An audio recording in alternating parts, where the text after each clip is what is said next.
에베소서 강의를 해 오는 중에 오늘 6장, 마지막 6장에 들어왔습니다. 6장은 부모와 자식의 관계를 설명하고 있고, 또 주인과 종의 관계를 설명하고 있고, 영적 전쟁에 대한 이야기를 하고 있고, 영적으로 무장해야 된다고 말하고 있습니다. 그리고 마지막에는 인사말로 이 편지가 끝이 나고 있습니다. 여러분이 다른 때에도 에베소서를 많이 읽었겠지만 이번에 강의를 하게 되면서 집중해서 에베소서를 보게 되니까 오늘 현대 그리스도인들에게 이 에베소서야말로 너무나도 필요한 책이다 라고 저는 느껴집니다. 여러분 어떻습니까? 우리가 구원, 거기에 포커스가 맞춰져 있었는데 바울은 이 에베소서를 통해서 구원 그 이유를 말하고 있습니다. 구원 그 이유에 어떻게 살 거냐, 이걸 오늘 그리스도인들이 놓쳤거든요. 예수만 믿으면 구원받아, 어떤 짓을 했든 어떤 삶을 살았든 예수만 믿으면 구원받아, 그것으로만 룰루랄라 했는데 그게 아니라는 것을 분명히 말합니다. 구원 그 이유가 중요하다 라고 바울은 우리에게 가르치고 있는 거죠. 특히 5장 마지막에 와가지고 예수 믿고 구원받은 사람들은 변해야 되는데 뭐가 변해야 되느냐? 가정이 변해야 된다는 겁니다. 우리 시카고 열린교회 모든 성도들의 가정이 변화되기 원합니다. 여러분이 불신자의 가정과 여러분의 가정을 비교해 봤을 때 여러분의 가정이 뭔가 달라야 됩니다. 아멘입니까? 예, 달라야 돼요. 특별히 부부 생활에 변화가 있어야 된다고 지난 시간에 말씀을 드렸습니다. 오늘 6장에 들어와서는 부모와 자식 간의 관계도 변화가 일어나야 된다고 말합니다. 주님을 믿고 구원받기 이전에 부모 자식 간의 관계와 예수 믿고 구원받은 자의 부모와 자녀의 관계는 달라져야 된다는 겁니다. 또한 주인과 종의 관계도 마찬가지입니다. 예수 믿는 크리스찬의 주인과 종의 관계는 달라야 된다고 말합니다. 우리가 달라지기 위해서 에베소서 5장 18절에 한번 같이 읽겠습니다. 술 취하지 말고 오직 성령의 충만을 받으라. 성령의 충만을 받으라. 우리가 새 사람이 되기 위해서는 지혜로운 자가 되어야 되는데 그 지혜로운 자가 되는 것 중에 하나가 성령의 충만함을 받는 것이라고 말씀을 드렸습니다. 이런 놀라운 변화가 우리에게 찾아오기 위해서는 우리 속에 성령님이 충만케 될 때에 이런 변화가 일어납니다. 인간의 수단과 방법으로는 조금 하다가 말아요. 내가 좀 변화돼 봐야지 노력해 봤지만 얼마 못 갑니다. 저도 많이 해봤어요. 그러나 성령님이 우리 속에 들어와 역사하게 되면 내가 할 수 없는 그런 변화가 성령님의 도움으로 일어난다는 것을 믿습니다. 그래서 오늘 부자관계, 주종관계를 설명하면서 함께 은혜를 나누고 싶습니다. 먼저 부모와 자식의 관계가 변해야 됩니다. 1절로 4절에 말씀하는데 1절에 보니까 주 안에서 너희 부모에게 순종하라. 이것이 옳으니라. 자녀들아, 제일 먼저 부모보다도 자녀들에게 명령하고 있습니다. 부모에게 순종하라. 오늘 1절의 키포인트는 순종하라는 말보다는 주 안에서라는 말이 더 중요합니다. 주 안에서 순종하는 겁니다. 쉽게 말하면 부모가, 이런 부모는 없겠지만 자식에게 우리 먹을 게 없으니까 가서 도둑질 해가지고 와 라고 부모가 명령을 했다고 순종해야 될까요? 그건 아니라는 거죠. 주 안에서 순종하라. 인간적인 윤리나 도덕을 따르는 것이 아니라 주님의 말씀에 근거해서 부모를 대하고 부모를 공경하고 부모를 사랑하고 부모에게 순종한 그런 삶을 살아야 된다라고 말하는 겁니다.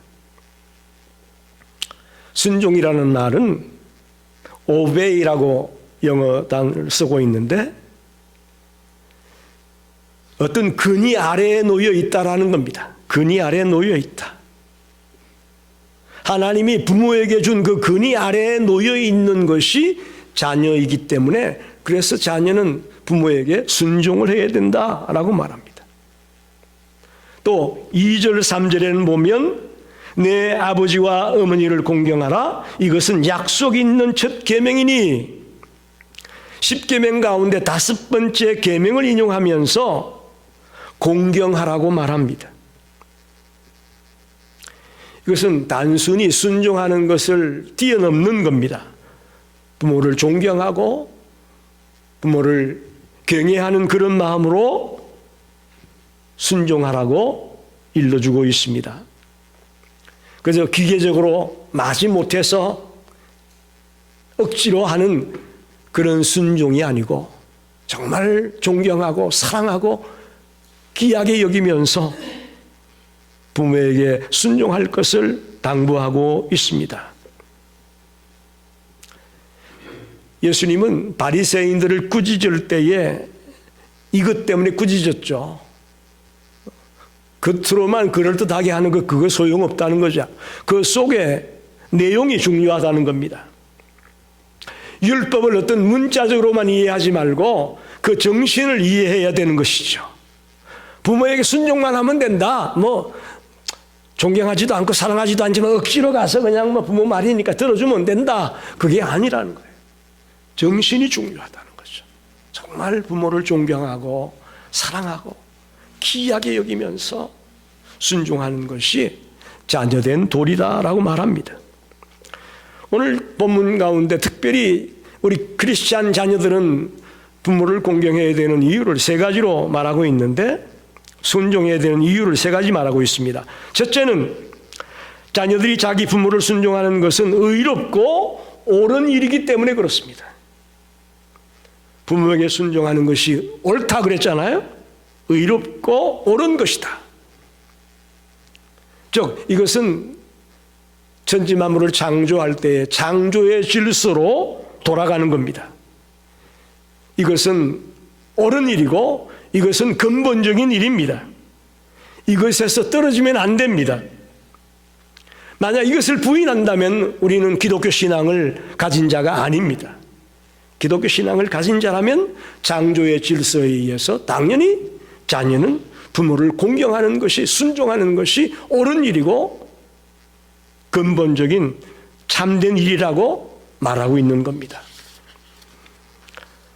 두 번째는 약속이 있는 첫 계명이기 때문에 그렇다 그렇게 말합니다. 여러분 10계명 가운데 부모를 공경하라는 계명이 몇 계명이라고요? 5계명이에요. 아니 근데 무슨 첫 계명이냐?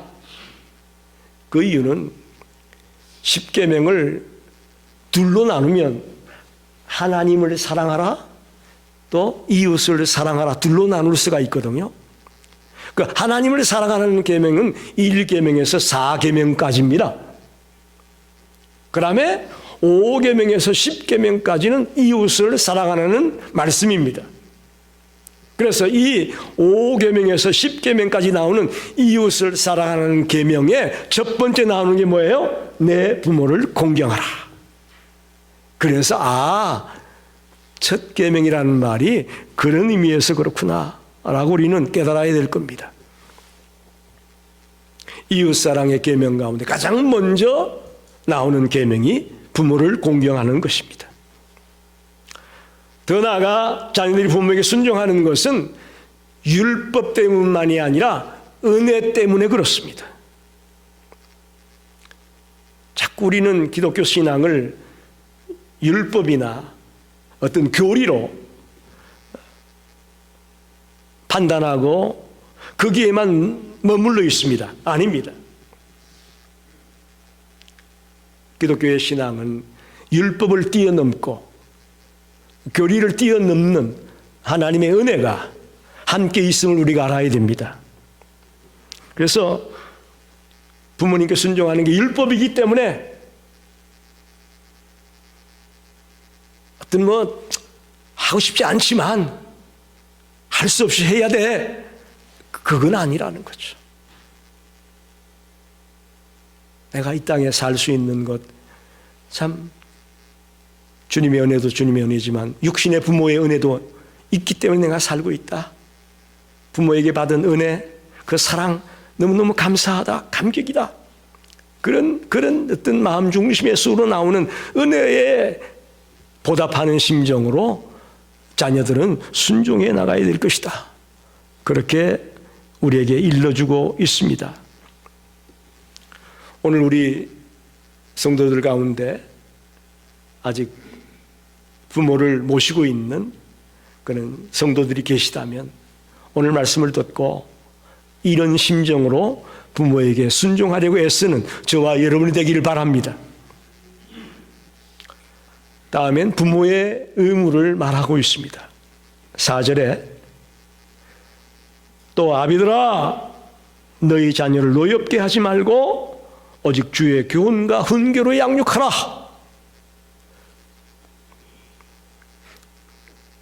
예, 자녀를 노엽게 하지 말라는 것은 어떤 근위의식을 가지고 짓누르듯이 억압하듯이 자녀를 대하는 부모의 모습을 일컬고 있다고 봅니다. 부모는 자녀를 대할 때 사랑으로 또 인내로 또 하나님의 말씀으로 양육하려고 애쓰시기를 바랍니다.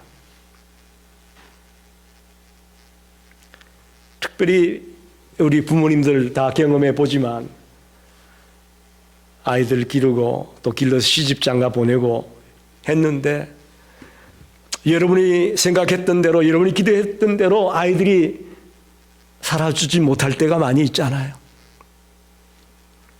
그때의 사랑이 여러분의 마음에 충만케 되기를 바랍니다. 또 주의 말씀으로 훈계하고 이끄는 일이 앞서기를 바랍니다. 어떤 내 감정이나 내 어떤 독선적인 생각이 우선되기 시작하면 부모 자식 간의 관계가 한순간에 깨지고 맙니다. 로이드 존스 목사님이라고 영국의 유명한 강해 설교자가 있습니다. 그분이 이런 설명을 했습니다. 만일 부모들이 자기 자녀를 양육하는데 기울이는 배려가 애완동물이나 하초를 기르는 데 신경 쓰는 것만큼만 되더라도 우리의 가정은 달라졌을 것이다. 굉장히 충격적인 이야기입니다. 부모들이 애완동물 기를 때, 하초를 기를 때 정성을 쏟아붓는 것처럼 그렇게 아이들을 길렀다면 우리 아이들이 훨씬 더 잘 성장했을 것이라고 지적하고 있습니다. 또한 이렇게도 말합니다. 당신의 어린아이를 징계할 때는 먼저 당신의 감정을 억제하지 않으면 안 된다. 우리가 늘 부모 자식 간의 문제가 뭡니까? 감정을 막 앞세우다 보니까 소리부터 지르다 보니까 깨지지 않습니까? 부부관계도 마찬가지지만 당신의 감정을 억제하지 않으면 안 된다. 당신 자신이 훈련되지 않고서 무슨 권리로 당신의 자녀에게 그가 징계를 받아야 한다고 말할 수 있느냐? 다른 사람을 감독하기 위해서는 절제하는 일과 자기 감정을 다스리는 일이 본질적으로 선행되어야 한다. 할렐루야. 우리 부모들에게 주는 도전의 말씀입니다. 나를 절제하고 내 감정을 다스릴 수 있을 때에 아이들을 바르게 다스릴 수 있는 부모가 될 수 있다는 겁니다. 오늘 이 말씀이 우리 부모들에게 마음속 깊이 새겨지는 말씀이 되기를 바랍니다. 그래서 예수 믿고 구원받은 이후에 부모와 자식의 관계가 변화되는 역사가 일어나기를 바랍니다. 두 번째는 주인과 종의 관계의 변화입니다. 오늘 이 시대는 종이나 노예가 없습니다. 그런데 성경은 주인과 종의 관계를 오늘 설명하고 있는데, 사도 바울이 활동했던 이 로마 시대에 노예는 어마어마했지 않습니까? 바클레이라는 신약 성경의 주석학자는 이렇게 말합니다. 로마 제국에는 6천만 명의 노예가 있었다. 6천만 명, 여러분. 왜 이렇게 노예가 많았을까? 대부분이 전쟁 포로입니다. 로마가 가는 곳마다 땅을 점령했잖아요. 수많은 포로들을 잡아와서 그들이 전부 다 노예로 로마에서 거주했음을 보여주는 말입니다. 키케로라는 로마의 철학자고 정치가가 말합니다. 노예제도는 인간 권리의 부정이며 인간 가치의 부정이다. 우리가 잘 아는 미국의 16대 대통령 링컨은 이렇게 말했습니다. 노예제도가 나쁘지 않다면 나쁜 것은 아무것도 없다. 가장 악한 것이 노예제도다. 그렇게 설명했습니다. 이만큼 당시에는 주인과 종, 상전과 노예의 모습은 흔한 것이었습니다. 특별히 종들은 물건 취급을 받았고 상품 취급을 받았습니다. 종을 사고 팔았어요. 사람을 물건처럼 사고 팔았다고. 이런 살벌한 시대에 사도 바울이 이 기록을 하고 있는 겁니다. 아무도 말하지 않는 이 문제를, 아무도 두려워서 이 말에 꺼내기를 꺼려하는 이 주제를 바울이 말하고 있습니다. 이런 민감한 문제에 대해서 믿음의 사람이 담대하게 정확하게 선을 그어주고 있다라는 겁니다. 5절로 7절을 보게 되면 종들에 대해 이렇게 말합니다. 두려워하고 떨며 성실한 마음으로 육체의 상전에 순종하기를 그리스도께 하듯 하라. 눈가림만 하여 사람을 기쁘게 하는 자처럼 하지 말고 그리스도의 종들처럼 마음으로 하나님의 뜻을 행하고 기쁜 마음으로 섬기기를 주께 하듯 하고 사람들에게 하듯 하지 말라. 자, 보십시다. 종은 주인에게 두렵고 떨림으로 순종하라고 말합니다. 두렵고 떨림으로. 이건 아까 그래 자녀가 부모를 존경하고 경외하는 것과 같은 말입니다. 두렵고 떨린다는 말은 경외하고 존경하라는 말씀입니다. 오늘날은 직장에 가면 윗사람이 있고 아랫사람이 있잖아요. 그런 관점에서 보자고요. 윗사람이 실수하고 문제가 많을지라도 윗사람은 윗사람이니 두렵고 떨리는 마음으로, 즉 존경하고 경외심을 갖고 그에게 순종할 것을 부탁하는 말입니다. 존경하라. 성실함으로 하라. 성실한 마음으로 하라. 거칠애로 위선적으로 순종하는 것 그거 아니고요. 성심을 다해 순전한 마음을 가지고 윗사람을 대하는 것이 순종이라고 말합니다. 세 번째는 눈가림만 하여 사람을 기쁘게 하는 자처럼 하지 말아라. 눈가림만 하는 자가 되지 말라. 주인이 보고 있을 때는 하는 것 같이 하다가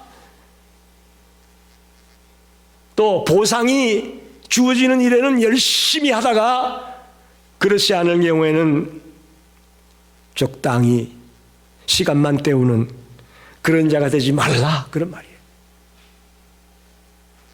이거 참 중요한 얘기입니다. 오늘 이 시대에도 이 말씀은 너무나도 우리에게 필요한 말씀인 줄 믿습니다. 마지막 하나는 기쁜 마음으로 섬기기를 주께 하듯 하라. 7절에 기쁜 마음으로 주님께 하듯이 그렇게 주인을 섬기라고 말합니다. 하나님을 섬기는 그런 마음으로 충성되이 주인을 섬길 것을 당부하고 있습니다. 기쁜 마음으로. 이게 중요합니다. 우리가 교회에서도 일할 때에 기쁜 마음으로 하면 은혜가 됩니다. 할렐루야. 찬양단이 얼마나 힘듭니까? 앞에 회중들이 많이 앉아있고 큰 소리로 불러주고 그러면 또 신날 텐데 우리들이 잘 찬양을 못 부르니 앞에서 인도하기가 참 힘드실 거예요. 그럴 때도 기쁜 마음으로 하게 되면 여러분이 먼저 은혜가 될 줄 믿습니다. 여러분이 은혜가 되면 우리도 은혜가 되는 거예요. 그게 기쁜 마음으로 하는 거예요. 찬양이 되었든 직장에 나가서 일하는 것이 되었든 기쁜 마음으로 주께 하듯 그렇게 하라고 당부하고 있는 겁니다. 마지막 9절에 상전들아 너희도 그들에게 이와 같이 하고 위협을 거치라. 이는 그들과 너희의 상전이 하늘에 계시고 그에게는 사람을 외모로 취하는 일이 없는 줄 너희가 알미라. 주인들에게도 교훈을 주고 있습니다. 주인도 종들을 존중하고 귀하게 여겨야 된다고 말합니다. 너희들도 그들에게 이와 같이 하라. 그 말은 종만 주인을 존경하는 게 아니라 주인도 종을 존중히 여기고 인격적인 대우를 해라. 그런 말입니다. 그래야 존경받죠. 에? 자기는 종들이라고 아랫사람이라고 하대하고 함부로 대하면서 존경해 주길 바란다면 그거 아니잖아요.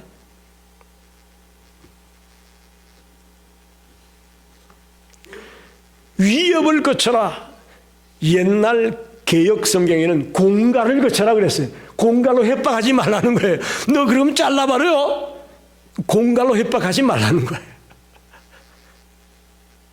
이 사람들이 그런 실수를 많이 하지 않습니까? 협박하고 급박하고 강제로 겁을 줘서 밀어붙이려고 하는데 부모가 자녀를 기를 때 노엽게 해서는 안 된다고 했잖아요. 그거 같은 취지예요. 주인이 종을 대할 때에 위협하지 말아라. 공갈로 몰아붙이지 말아라. 협박하지 말라 그런 말입니다. 세 번째는 예수께서 종이나 그 종을 소유하는 즉 주인이나 모두에게 상전입니다. 종에게도 주인에게도 상전이 있는데 그게 누구냐? 예수 그리스도. 할렐루야. 상전은 즉 주인은 자기에는 아무것도 없는 것처럼 행동하면 안 된다는 거예요. 주인 위에 또 주님이 계십니다. 그렇기 때문에 우리는 주님 앞에서 바르게 행동해야 된다고 가르치고 있는 거죠. 종이 단순한 소유물이 아닙니다. 아랫사람이 물건이 아닙니다. 동등한 인격체입니다.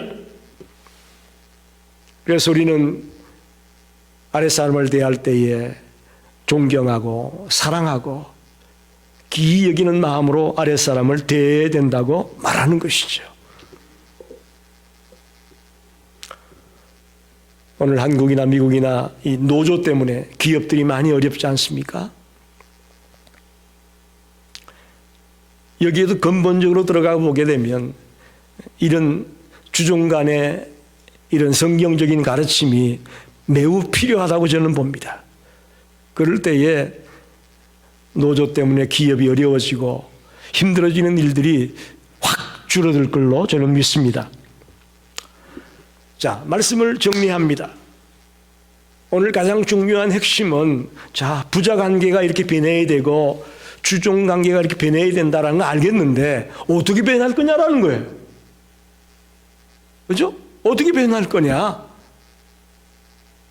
가장 중요한 것은 성령의 충만으로 무장하는 겁니다. 내 마음 보좌에 내가 앉아 있는 것이 아니라 성령님이 앉아 계시는 겁니다. 그럴 때에 우리가 변합니다. 내 마음 보좌에 내가 앉아 있으면 절대 안 변합니다. 변화는 신용만 내지, 변화는 척만 하지 변화가 안 됩니다.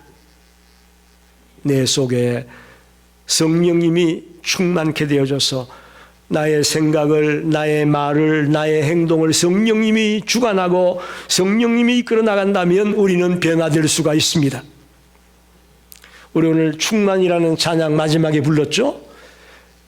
성령 충만은 예수 충만이라고도 말할 수 있습니다. 왜? 성령은 그리스도의 영이거든요. 성령님이란 그리스도의 영이에요. 즉 예수 충만, 성령 충만, 말씀 충만 다 동일한 말입니다. 정말 내가 부모다운 부모가 되고 자식다운 자식이 되고 주인다운 주인이 되고 종다운 종이 되려면 예수로 충만케 되고 성령으로 충만케 되고 말씀으로 충만케 될 때에 이런 일이 가능합니다. 여러분 오늘부터 우리 결심합시다. 내 힘으로는 도저히 불가능한 일이지만 내 속에 성령님이 들어오시고 충만케 되고 예수로 충만케 되고 말씀으로 충만케 되면 얼마든지 이런 역사가 일어난다는 것을 믿고 이 말씀대로 살아가기를 간절히 축원합니다. 기도하겠습니다.